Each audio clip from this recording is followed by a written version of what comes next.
very unusual non-human person taught me about biodiversity.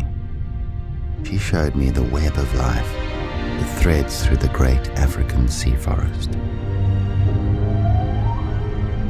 I came to know that everything is tied to everything else. If Mother Nature was in the world's boardroom, what would she say? Do I have a seat at this table? I am, after all, the biggest shareholder.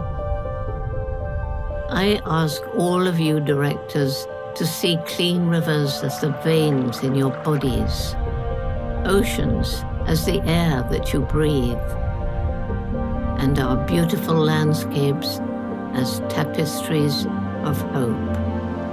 How do you propose to have a sustainable economic plan without a real biodiversity plan?